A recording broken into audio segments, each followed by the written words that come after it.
시청자 여러분 안녕하셨습니까?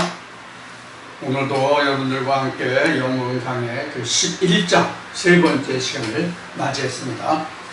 오늘도 여러분들 귀를 쫑긋 세우시고 마음을 기울여서 오늘 이 말씀을 경청해 주시기를 부탁드리고 오늘도 또한 처음 이 동영상을 접하시는 분은 구독 신청을 해주시고요.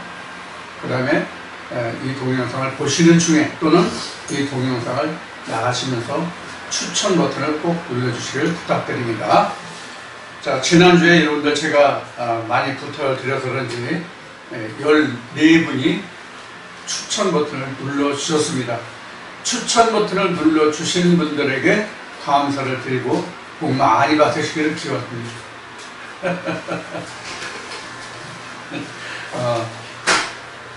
지난주에도 말씀드렸고 또한 여러 차례 말씀을 드렸습니다만 구독 신청은 유튜브 채널에 가입을 하셔야만 좋아요를 누를 수가 있습니다. 추천 버튼을 누르실 수가 있습니다.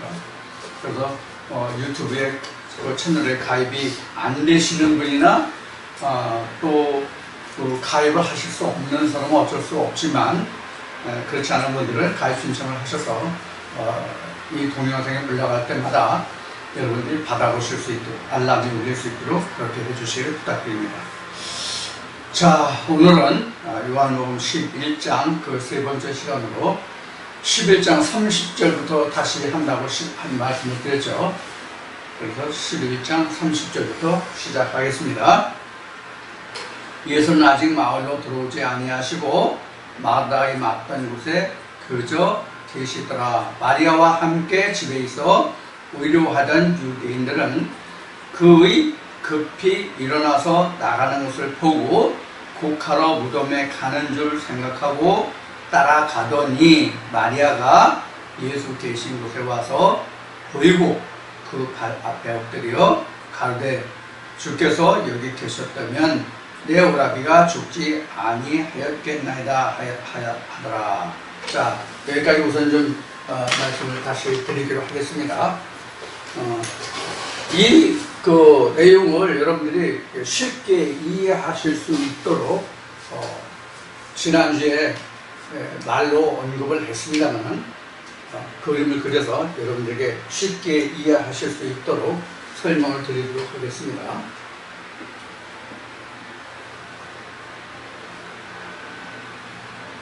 지난주에도 이런 그림을 그리긴 그렸을 거예요. 근데 이제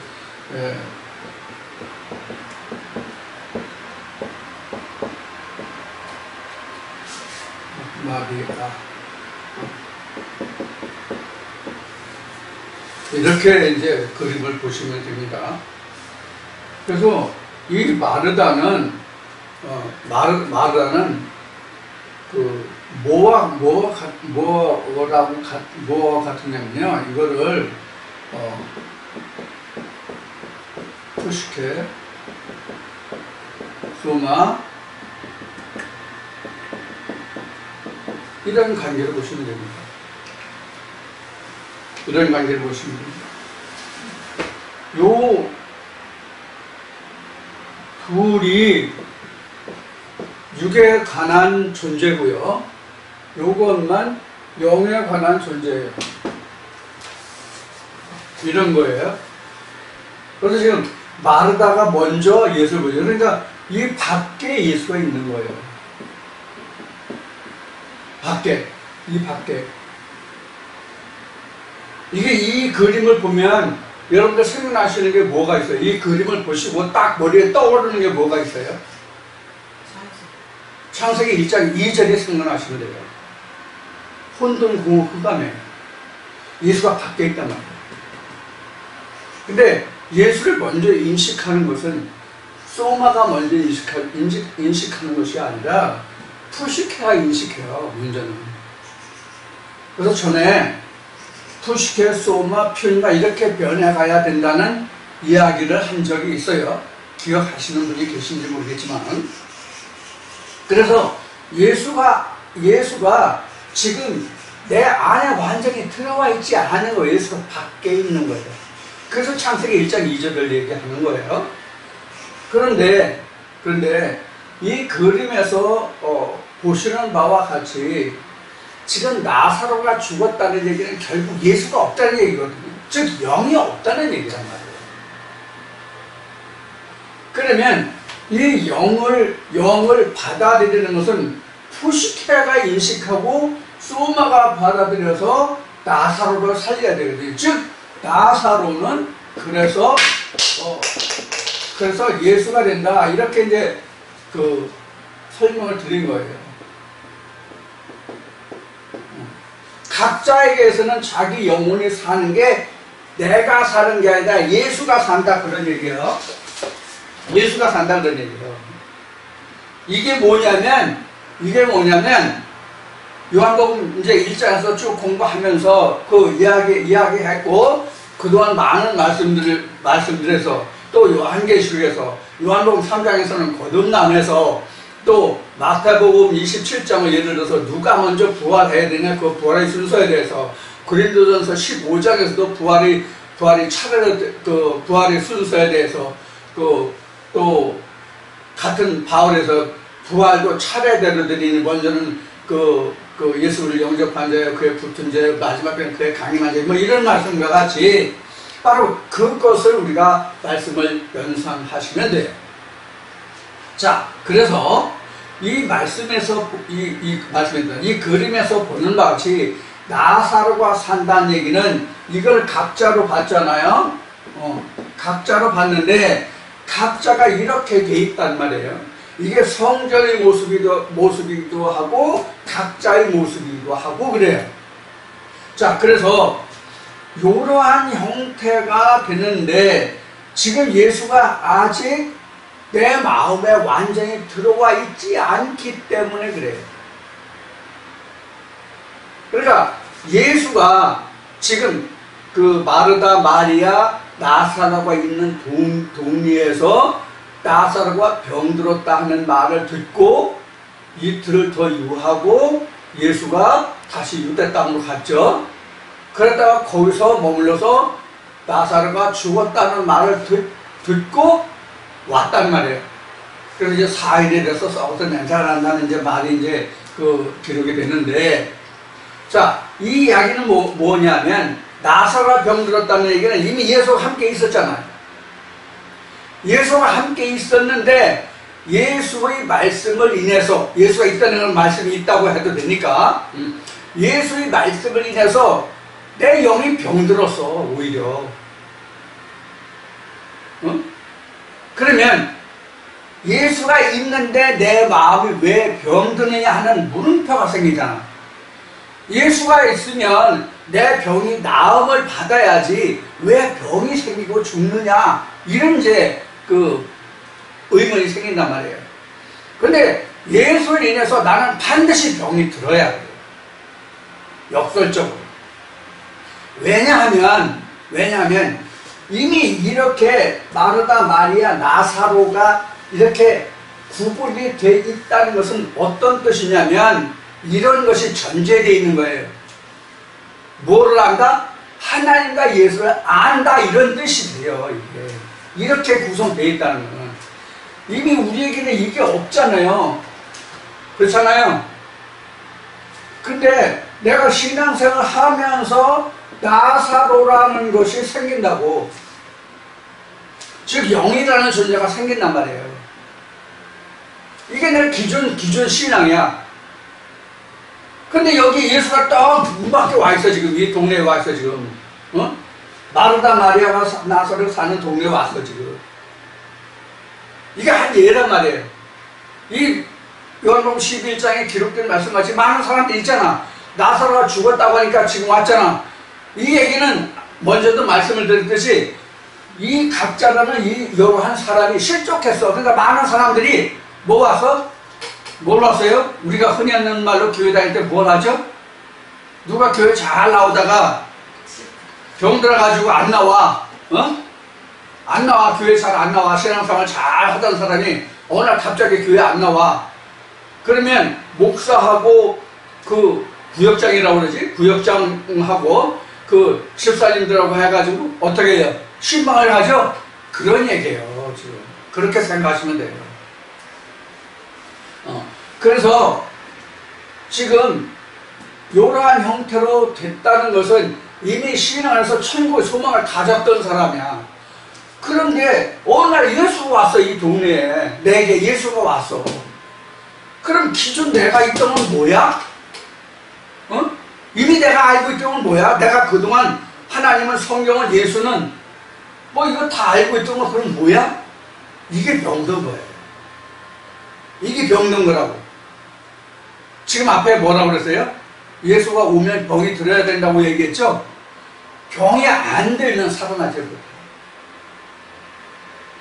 병이 들지 않으면 살아나지 못한다는 뜻이 무엇이냐? 씨름이 안 생기면 기존 내가 알고 있던 성경과 예수의 음성을 듣고 내 안에서 번뇌와 씨름이 안 생기면 살아날 수가 없다고 내가. 이게 병든 거예요. 그러면 지금 이 성경에 나와 있는 것 같이 마르다와 마리아는 예수 당신께서 계속 우리와 함께 있었으면 나서가 안 죽었을 겁니다. 내 영이 안 죽었을 겁니다. 살았을 겁니다. 이 얘기잖아요. 그런데 예수는 뭐라고 하고 갔어요?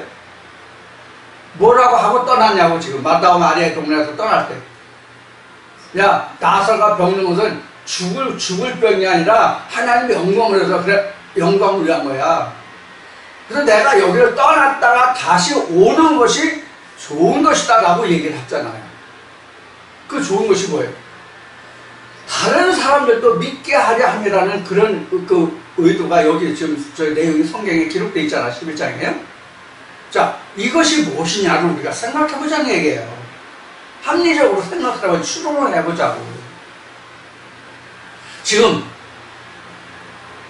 내가 또는 여러분들 중에 어느 누가 각자 나라고 생각해보자고. 네가 지금 가지고 있는 말씀이 이러저러해서 틀린 거야, 맞아, 틀려, 뭐 네가 생각, 네가 그동안 알았던 이거야 저거야 하나 해요. 근데 그 말씀을 받는 당사자는 내가, 그 말을 듣고 내가 그래 맞아 수긍하면 좋은데 어떤 입장이 돼요? 아니라고 부정을 한다고. 아니면 상대방이 말하는 게 옳고 맞는 이야기인데 내가 얼른 수긍을 하고 받아들이질 못해. 근데 거기에 대다고 야 조금만 더 생각해봐, 이렇게 생각해봐, 저렇게 생각해봐, 너 이렇게 알고 있지 저렇게 알고 있지, 근데 이건 이렇고 저건 저렇고 그렇고 한 거야 라고 거기를 자꾸 대고 얘기해봐. 어떻게 될 것 같아요? 어떻게 될 것 같아요? 폭발에 터져 나와. 차라리 그때는 거기서 딱 멈추고 그냥 백보 전진을 위해서 일부 후퇴를 하는 거야. 이게 예수가 저 마르다와 마리아가 지금 오라비 나사로가 병들었다는 말을 듣고 그 말을 떠났다 이 뜻이에요. 그럼 여기서 우리가 엿볼 수 있는 게 뭐예요? 우리가 여기서 배울 수 있는 하나님의 지혜가 뭐예요? 지난주에 말씀드린 것 같은데 예수가 그 제자들을 마을에 동리에 그 전도를 내보내죠. 둘씩 짝지어서. 근데 예수가 하는 말이 뭐예요? 너희를 영접하면 복을 빌어주고 너희를 영접하지 않으면 어떻게 하랬어요? 먼지라서 털어버려라 이렇게 기록하고 있잖아요. 그러니까 그 말씀을 받는 자에게는 더하여 하나님 말씀이 하나님 나라가 이러하다라고 말할 수 있지만 아니다라고 거부하면 못 받아들이면 거기서 멈춰야 그게 지혜로운 거예요. 하나님이 즉 말씀이 역사에서 그 사람 받는 사람의 마음을 주장하고 움직여서 하나님께로 향해야 하지 사람이 자기 열심과 자기 주장과 자기 지식으로 상대방을 굴복하려면 절대로 안 된다. 오히려 더 반발심이 생기지. 그래서 마르다가 먼저 예수를 맞고 나중에 마리아가 갔다는 것이 마음이 동했다는 얘기예요. 그때 마음이 동했다. 요한복음 4장에서 물이 5장에서 물이 동할 때 거기에 뛰어드는 자는 어떤 병이든지 나으리라 이렇게 말씀에 기록하고 있죠. 마찬가지로 마리아가 지금 즉 소마가 내 마음이 동해서 예수를 영접하는 거예요. 그러면서 사람의 생각으로는 나서가 병들었을지라도 당신이 있으면 죽지 않았을 것이다 라고 얘기하지만 하나님의 뜻은 그렇지 않다만 말씀입니다. 그 이유가 뭔지를 지금 방금까지 말씀을 드렸어요. 그러니까 잠시 멈췄다가 그 사람이 생각할 여유를 두었다가 다시 와서 그 사람이 그 말씀에 대해서 다시 궁금증이 있고 이럴까 저럴까 생각해볼 때 다시 풀어주는 거야. 마치 엠마오로 가는 사람들에게 서로가 이렇다 저렇다라고 할 때 예수의 영이 와서 그 말씀을 풀어줄 때 우리 마음이 뜨겁지 아니하더냐 이런 말씀이 기록된 것 같이 지금 이 상황에서도 그렇다고. 그러니까 우리가 이 말씀이 참 아니라 참이라 할지라도 상대방이 아니라고 거기서 끊어야지. 야 너는 이렇다 저렇다 너 뭐한테 홀렸다 뭐하다 빠졌다 뭐하다 하는 이야기는 지혜로운 방법이 아니에요. 저도 이것을 뒤늦게 깨달았어요.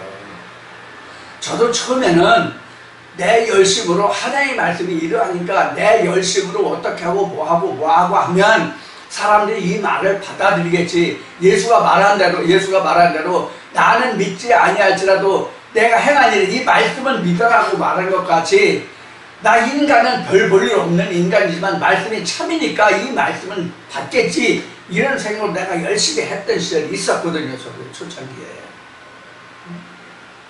제가 이 말씀이만 제가 지금 만 28년인가 9년인가 올해 그런데 이제 30년 같았는데 자 지금 말씀드린 바와 같이 저도 그런 내 열심으로 하려고 했던 그런 시절도 있었던 것과 같이 지금 이 상황에서 우리는 그런 것을 우리가 읽어볼 수 있어야 된다.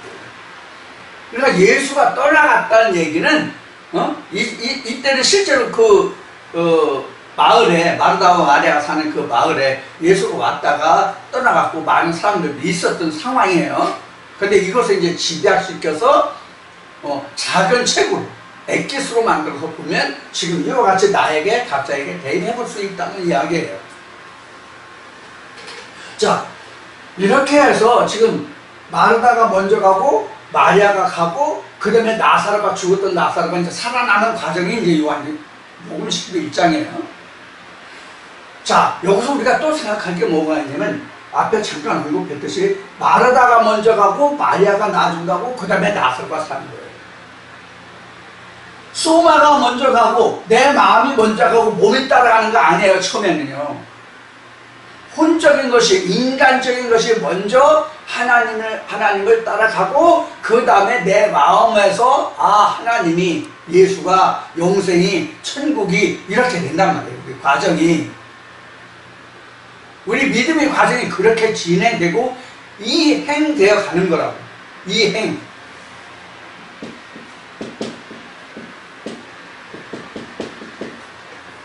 이행되어 가는 거라고. 자꾸 이렇게 스텝 바이 스텝, 원 바이 원 이렇게 점진적으로 내 신앙이 내 믿음이 증진되어 간다. 이렇게 생각하시면 된단 말이에요. 그 관계를 기록한 것이 지금 요한복음 11장에서 요 세 인물에 대한 얘기고 예수와의 관계를 이야기하고 있는 거예요. 지금 그것이 지금 30절부터 지금 32절까지 해서 31절까지인가? 그래서 지금 설명을 드렸어요. 자, 그러면은 지금 32절까지인가? 자, 32절부터 봅시다. 다시 이제 여기까지 설명을 드리고, 마리아가, 32절이에요. 마리아가 예수 계신 곳에 와서 보이고, 그 발 앞에 엎드려, 마리아가 엎드려요. 마리아가 엎드릴 수 있고 마르다가 엎드릴 수 있어요. 그럼 마리아가 엎드리는 것과 마르다가 엎드리는 것은 어떤 차이가 있을까요? 어떤 차이가 있을까요? 겉으로 표면적으로 보면 외적인 것과 내적인 것으로 볼 수 있는데, 외적인 것과 내적인 것으로 볼 수 있는데, 그 마르다가 예수한테 엎드렸다는 얘기는 어떤 뜻이냐면 외적이에요. 율법적이란 말이에요. 표면적이란 말이에요. 육신적인 것이란 말이에요. 이것이 무슨 얘기냐면 마리아와 마르다의 차이는 내가 몸은 예수한테 경배하고 예수한테 절하고 예수 앞에 무릎 꿇었을지 모르지만 마음에서는 거부할 수도 있단 말이에요. 무슨 뜻인지 이해하시겠어요? 표면적으로 그래 네 말이 맞아 그래 너 잘나서 네 말이 맞아 그래 네 말 다 맞아 그래 너 잘나서 너만 옳고 다른 사람 다 틀려. 그래서 속으로는 아닐 것 없지만 겉으로는 옳다고 상대방을 시인해줘서 근데 속에는 뭐가 있어요?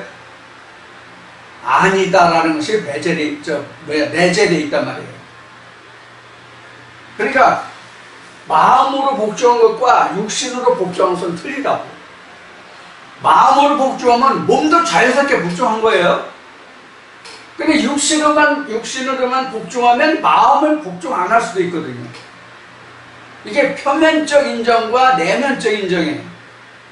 그래서 내 마음으로 상대방을 받아들여야 온전히 받아들이는 거예요. 이게 부부지간에도 부모와 자식 간에도 똑같은 형제자매에서 똑같은 관계라고 이게. 특히 부부싸움이 일어나는 경우가 이제 이게 내면적으로 안 맞기 때문에 그렇잖아요. 같이 살아도 영적으로도 마찬가지란 말이에요. 그래서 영적으로도 하나님과 믿는 사람들의 관계를 부부관계로 말했단 말이에요. 사도 바울이 고린도후서 11장에서 얘기한 같이 부부관계로 말했다고요. 그래서 여기서도 지금 마리아가 예수 앞에 가서 무릎 꿇고 발 앞에 얘기하니까 사람들이 뭐라고 하세요? 주변 사람들이 예수가 또 그에 대해서 또 나사로가 죽었다는 말과 그 마리아 행한 행동을 보고 사람들이 뭐라고 평했어요? 아, 그가 얼마나 저를 사랑하였는가 이런 말이 나오잖아요. 외적으로 지금 그런 말이 나온단 말이에요. 외면으로 보면 내면으로 보면 전혀 그렇지 않은데 내면으로 보면 예수와 각자 믿는 사람들이 부부관계잖아요. 사랑하는 거 당연하잖아. 그럼 사랑이라는 의미가 뭐냐? 상대방을 받아들이는 게 사랑이에요. 상대방을 받아들인다. 상대방을 받아들이면 거기서 뭐가 나와요? 생명이 나와요.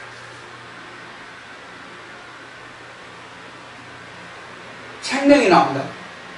그게 바로 영생이라는 거예요. 그래서 이 마리아는 뭐와 같은 거냐면 창세기 2장에 보면은 이시아가 나오잖아요. 이시아가 창세기 3장에서 뭐로 나와요? 하와로 나오죠. 이것이 마태복음 예수의 출생에 보면 누구로 나와요? 마리아로 나오죠. 그래서 이 마리아라는 얘기는 결국은 뭐냐면 이시아라는 뜻이에요. 그럼 이것은 다시 갈라디아서 4장에 가면 뭐로 나와요? 언약으로 나온단 말이에요. 그러니까 언약이 여기에 들어서는 거야. 이 언약이 먼저 살기 위해서는 이 언약 소마가 살기 위해서는 누가 살아야 돼? 나사로가 부활해야 돼. 나사로가 부활을 해야 된다고. 자, 그래서 여기서 좀 더 진행을 해서 확대 해석을 한다면 지금 이 나사로가 부활한다는 얘기는 첫째 부활, 이건 계시록적 설명이에요. 계시록 설명이고 거듭남은 지금 요한복음을 공부하니까 요한복음 3장의 설명이란 말이에요. 이게 요한복음 3장이에요. 근데 이 첫째 부활이라고 쓴 이유는 이 거듭남이라는 것이 누구의 부활이냐면 각자 나의 부활이 아니라 예수의 부활이거든요. 여기서 우리가 이것을 생각해보세요. 그럼 예수의 부활이라는 것은 뭐냐면 이때부터 소크라테스가 그랬다면요, 너 자신을 알라 그랬다면요, 너 자신을 알라 그러면 각자 나 자신을 알라는 뜻이잖아요. 각자에게 대입하면. 그러면 이때부터 나를 생각하게 돼요. 그래서 성경은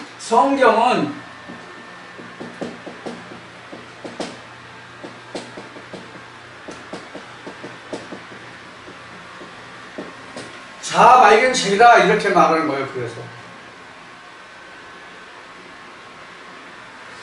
그래서 이때부터 첫째 걸 거듭남에서부터 내가 누군가, 제가 흔히 하는 얘기로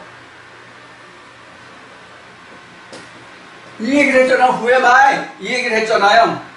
이때부터 나라는 존재를 생각하게 된다고. 내가 어떤 존재의 사람인가, 내가 어떤 존재의 사람인가를 생각하는 것이 뭐냐? 푸시키적인 사람이냐, 수마적인 사람이냐, 퓨누마적인 사람이냐를 생각하게 되는 거예요. 그때부터. 그래서 하나님의 존재가 우리에게 큰 거예요. 그래서 아무리 고등교육을 받고 학사, 석사, 박사 학위를 받았을지라도 이걸 알지 못하면 Who am I가 안 나온다고, 내가 누구냐 하는 것이 안 나온다고, 그냥 푸시케적인 삶으로 그냥 산다고. 이게 로마서 8장에 기록한 그리스도의 영이 없으면 그리스도의 사람이 없다는 뜻이에요. 그리스도의 사람이 아니라는 뜻이에요. 하나님의 사람이 아니라는 뜻은 성경적으로 간단하게 표현은 사람이 아니에요. 사람이 아니면 그럼 뭐예요? 짐승이지. 그래서 성경에 여러 짐승이 나오지만, 창세기부터 그 사람이 나오고 각종 짐승이 나오죠.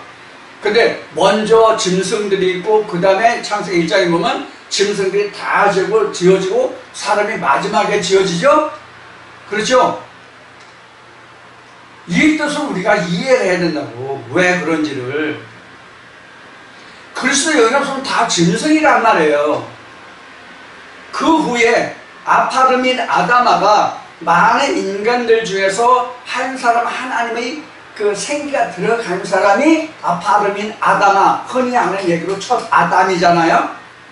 그럼 여기에서도 창세기 1장에서도 그 1장 27절에 사람이 생기기 전에 뭐가 생겼어요? 많은 짐승들이 생겼죠. 많은 짐승들이 생긴 중에서 사람을 둔 이 사람도 창세기 2장의 설명으로 말한다면 그 사람도 아파르민 아다마예요. 그 아파르민 아다마, 사람에 된 그 사람을 다시 끌어다가 하나님의 생기를 넣으면 첫 아담이요, 소마가 됐다는 얘기예요. 그 다음에 이 중에서 또 아파르민 아다마로 나온 사람이 누구냐? 생명나무 예수, 즉 사람이다 이거예요. 비로소 여기에서 영이 있는 존재가 돼야만 비로소 사람이다 이런 뜻이거든요. 지금 여러분들이 짧게 설명한 이 과정이 성경 전체다 이렇게 생각하십니다. 이 한 과정을 알고 그렇게 내가 지어지기 위해서 창세기에서부터 요한계시록은 많은 성경들이 기록되어 있다 이렇게 생각하시면 된다는 거예요. 그래서 제가 자주 말씀드렸지만, 그래서 창세기 1, 2, 3장에서 그 개요를 다 말하고 너 인간의 존재는 이러한 거야. 너 사람이, 세상적인 사람이 하나님 성경적인 사람이 아니라 세상적인 사람이 보는 사람은 하나님 올 때는 이러한 사람들이야. 너희들이 이렇게 됐어 라고 설명하고, 그것을 다시 창세기 1, 2, 3장을 완성하기 위해서 기록된 성경이 창세기 4장부터 요한계시록까지다. 이렇게 말씀드리는 거예요. 그래서 결국은 성경이 요거 하나 회복하려고 완성하려고 성경이 기록되어 있다. 이런 생각이 들어요. 이해하시겠죠? 그 관계를 지금 11장에서는 어느 한 동네에 마르다, 마리아, 나사로라는 그 한 가족의 예를 들어서 설명한 거예요. 자, 여기서 우리가 또 한 가지 부가적으로 살펴본다면 여기에 이 집의 특이사항이 뭐예요? 이 집의 특이사항이 뭐냐고. 이 집의 특이사항이 뭐예요? 부모가 없잖아. 형제 자매는 있는데 부모가 없잖아. 네? 기록이 안 돼 있잖아. 11장에. 이거 여러분들 참관 안 해보셨죠? 그렇게 요한복음을 성경을 뭐 몇 독씩 하신 분들도 이 동영상을 보시는 분들 중에 계실 텐데, 이 가족 관계가 지금 없잖아. 그럼 이 사람들은 하늘에서 뭐 떨어졌어? 땅에서 솟았어? 외계에서 왔어? 어디서 온 사람들이에요? 부모에 대한 기록이 없다고. 왜일까요? 왜일까요? 예수가 말하면 땅에 있는 자는 네 부모가 아니야. 무엇으로 봐서 땅에 있는 자는 부모가 될 수가 없습니까? 영적으로 봤을 때. 하나님으로부터 남을 받지 않은 자는 부모가 없잖아. 고아잖아. 그럼 고아 풀렸죠? 이제 뭔지? 그런 의미가 여기에 들어있다고. 지금 이렇게 이 하나를 놓고도 우리가 성경을 이해하면, 창세기 요한계시록까지 이해하면 성경 전체가 여기 이 안에 다 들어온다. 무슨 뜻인지 이해하셨죠? 그래서 성경이 이러한 거예요. 그래서 성경이 참 의미가 있는 거예요.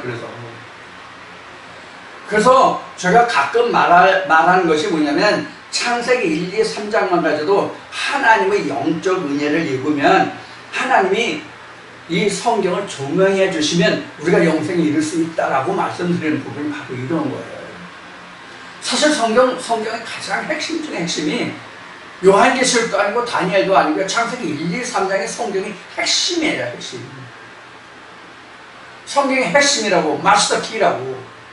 성경을 풀어가고 문제가 있고 답이 있고 해결해야 될 숙제가 창세기 1, 2, 3장에 다 들어있다고. 이미. 그래서 창세기 4장부터는 창세기 1, 2, 3장을 풀어가고 완성하는 숙제를 풀어가는 그런 답안지라고 보시면 돼요. 자, 이렇게 이제 이러한 그 의미로 기록되고 있는 것이 지금 마르다, 마리아, 나사로 이 관계의 이야기예요. 자, 그래서 나사로가 병들었다는 얘기는 앞에 말씀드린 것 같이 우리가 그동안 예수를 알지 못하다가 예수가 이 동네에 들어왔잖아. 그 예수의 말을 듣고 보니까 나사로가 병들은 거예요. 그 전에 병 안 들었어. 건강했어. 우리 신앙도 그렇다고. 내가 너에게 이른 말이 영이요 생명이고 이것이 참이다. 왜? 내가 아버지께로 왔기 때문에. 이 말을 듣고 보니까 성경에 기록된 대로 예수께서 한 말은 이 시대에 어느 관원이 한 말보다 권위가 있다라고 성경은 기록하고 있잖아. 복음서에. 이 말을 듣고 병이 안 생기면 그게 이상하단 말이야. 자, 그럼 병이 생겼다는 얘기는 뭐냐? 병이 생겼다는 건 뭐냐면 이걸 한 거야. 이거 비교 분석을 한 거야. 비교 분석을 그동안 내가 들어서 알고 있던 하나님의 지식이 있었을 거 아니야. 그죠? 누구든지요. 교회 다니는 사람은 교회 다니는 사람대로, 아니면 안 다니면 안 다니는 대로, 또 다녀도 자기가 얼마나 열심히 내고 했느냐에 따라서 다 정도가 다르잖아요. 그럼 자기 수준에서 비교 분석을 한다고. 자기가 가지고 있는 것에서 예수가 와서 예수가 와서 하는 말과 자기가 그동안 들었던 것과 비교 분석한다고 자동적으로. 그럼 여기에 뭐가 생겨? 숙제가 생겨, 숙제. 이게 병들었다예요.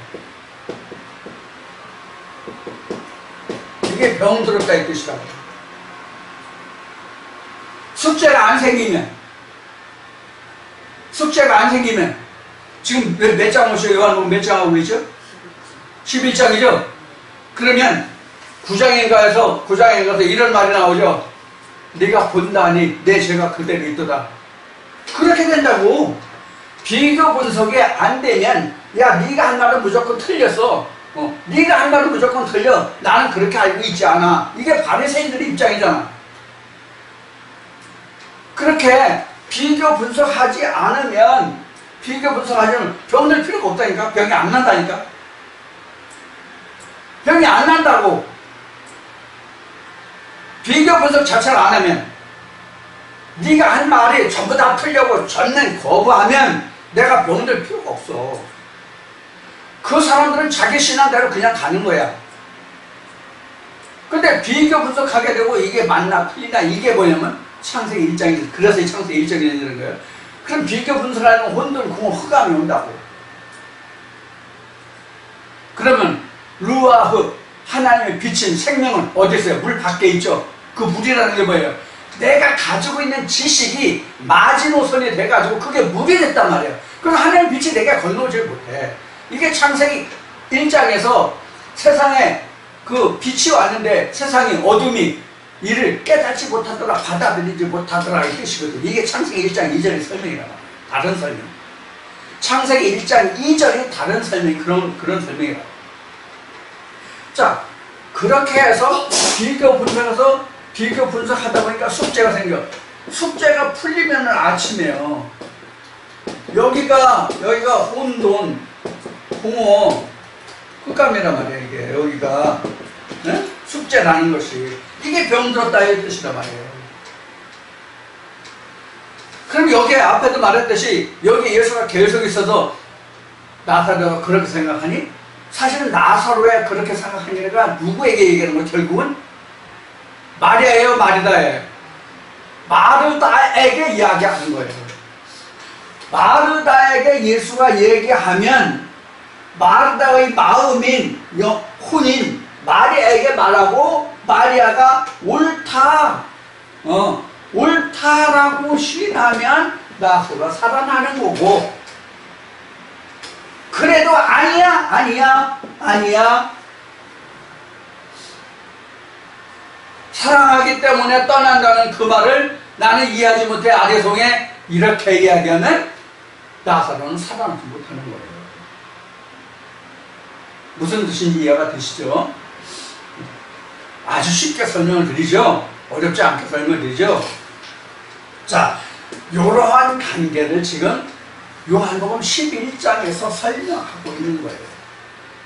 다른 뜻 아무것도 없어요. 이거 외에 다른 게 없다. 그러니까 우리는 성경을 볼 때 제가 이야기하듯이 이 말씀이 지금 내 영을 살리는 데 있어서 어떻게 작용해야 되느냐 하는 것이 이 말씀을 이루는 것이고 이 말씀을 적용하는 거예요, 내게. 우리 율법적으로 그러잖아요. 이웃을 사랑하라 그러면 이웃을 실제로 내 몸으로 사랑하려고 그러잖아. 그렇죠?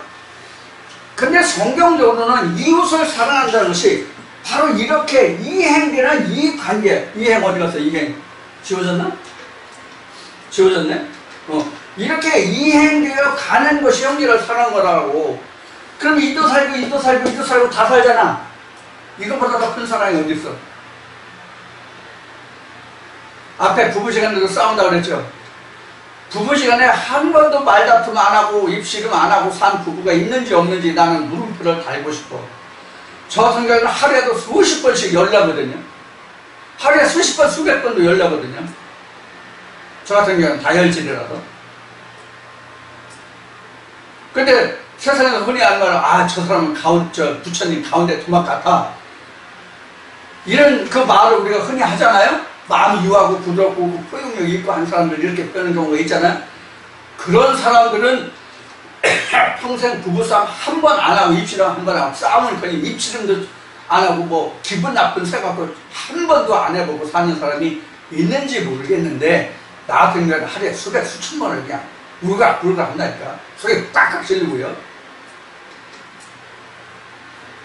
그런데 어떻게 형제를 이웃을 내 몸같이 사랑할 수 있냐고. 좀 물음표를 달아보자고요.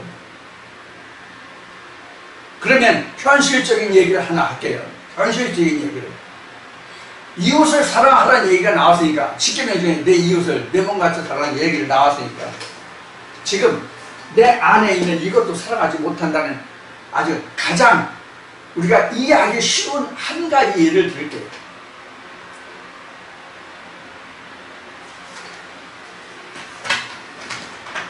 실감나는 얘기로 하나 설명을 드리겠습니다.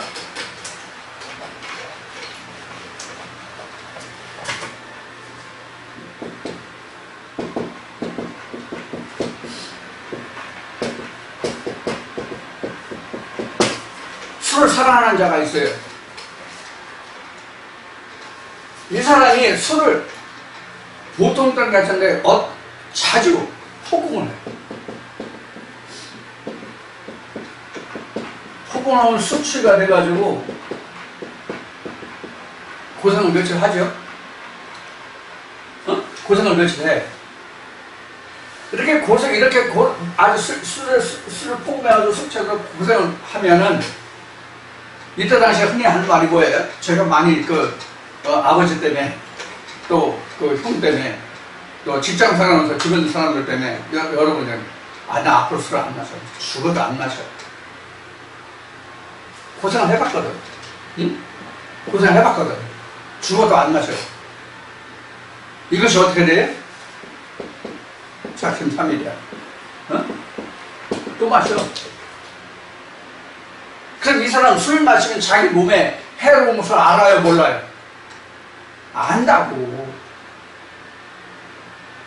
조금씩 마셔가지고 이 술에 대한 고통이라 할까? 사람이 그 몸에 주는 데미지를 경험해보지 못했다고 할까? 이런 사람들은 모르지만, 이렇게 포금하고 숙취에 고생을 해본 사람들은 자기 몸에 해롭다는 것을 안다고. 그럼 다음엔 다시는 술을 마시지 말아야지, 아니면 적게 마셔야지, 좀 조심해야지 한다고. 말을 그렇게 한다니까. 근데 다시 또 작심삼일에도 또 마신다고. 그럼 이런 사람이 있다고 한다면, 실제로 세상에 많아요. 제 친구들 중에서도 이래가지고 참 아까운 사람, 좋은 사람 많이 일찍 세상을 떴어요. 자, 저희 아버지도 그러셨고 저희 형도 그랬지만은, 자, 이런 사람들이 술이 자기 몸에 나쁘다는 것을 알면서도 그 일을 끊지 못하고 계속 마신단 말이에요. 그러면 지금 이게 육신이고 마음이라고 그럽시다. 믿지 않는 사람이니까 이건 없으니까 이제 없고 이렇게 있다고 합시다. 그러면 몸이 자기 마음을 괴롭게 하고 마음은 또 자기 육신을 괴롭게 한다고. 왜 이러면 안 되는데 하는 그게 뭐예요? 자기에게 자기 스트레스를 주잖아, 자기 마음에. 그럼 서로가 서로를 어떻게 해하는 거라고. 내 마음은 육신은 마음을 해하는 거라고. 항상 상충하잖아. 이렇게 더 마시면 안 되는데, 또 마시면 안 되는데. 근데 육신에서는 또 자꾸 마시고 싶고, 생각해도 이게 서로 번내고 왔다 갔다 한다고. 이러면 이게 이웃 사랑이 아니라 이웃을 해하는 거란 말이에요, 이게. 쉬운 얘기로. 그럼 자기가 자기 자신의 몸도 사랑하지 못하는데, 이렇게 나쁜 줄 알면서도 못하는데, 다른 사람을, 더구나 이웃을? 부부라면 이런 게 또 하나 있잖아. 이런 게 또 하나 있잖아. 다른 개체가 또 하나 있잖아. 이게 남자라고 얘기한다면 여자라는 개체가 또 있잖아. 그럼 자기 이것도 못하는데 이걸 한다고? 이게 하나가 된다고? 사랑해서 하나를 이루라고? 여러분 이해가 돼요? 바로 이러한 관계를 우리가 생각해 볼 수가 있어요. 자, 이와 같이 지금 마르다, 마리아, 그리고 나사로는 바로 이러한 관계. 그래서 나사로라는 말 뜻은 지난주에도 말씀드린 것 같은데, 나사로라는 뜻은 하나님이 함께 하신다는 뜻이에요. 결국은 하나님이 함께 하신다. 그러면 내 마음속에 하나님이 와 계시면은 그럼 나는 하나님과 함께 하는 게 아닌가? 그럼 결국은 이웃이 영과 육이 이웃이 되는 거예요. 이게 이웃사랑이라고. 내 몸과 같이, 내 몸 안에 있으니까 내 몸과 같이 사랑할 수 있는 거란 말이야. 내 몸 안에 있으니까. 그렇지 않으면 어떻게 타인을 내 몸과 같이 사랑할 수 있냐고. 부모가 자식을 사랑하죠. 어느 부모든지 자기 자식을 사랑하지 않는 부모는 없잖아요. 그러면 부모가 자식을 사랑한다고 그래가지고 내가 내 몸을 사랑하는 것 같이 자식을 사랑할 수 있어요? 안 되잖아. 그럼 성경이 안 되는 걸 하라고 하는 거예요? 그럼 천국을 누가 가? 누가 가가 아니라 누가 갈 수 있어? 물음표를 달아보세요. 내가 내 자신에게도 할 수 없는 것을 성경이 하라고 했으면 누가 어떤 인간이 있어서 하나님 나라에 갈 수 있겠느냐라는 물음표를 달아보시라고요. 그럼 천국이 없다의 뜻이 되잖아. 결국 그렇게 되면 인간이 할 수 없는 것을 하라고 해놨다면 천국을 갈 수 없다라고 해놓은 거 아니야. 그럼 성경이 뭐 필요해 우리에게? 우리에게 이 성경이 왜 필요하냐고. 할 수 있기 때문에 성경이 기록된 거 아니에요? 할 수 있기 때문에. 그런 성경은 예수도 그랬고 십자가에서 다 이뤘다라고 한 거 아니에요? 2000년 예수가 이뤘으면 요한계시록에서 다 이뤘다고 한다면 우리도 할 수 있어야 성경이고 하나님이지. 그래야 천국이 있고 천국 할 수 있는 것이지. 누구나하고 누구 할 수 없는 것은 하나님의 공평 천평절과 같은 하나님이라고 말할 수 있어요? 공의의 하나님이라고 할 수 있겠냐고.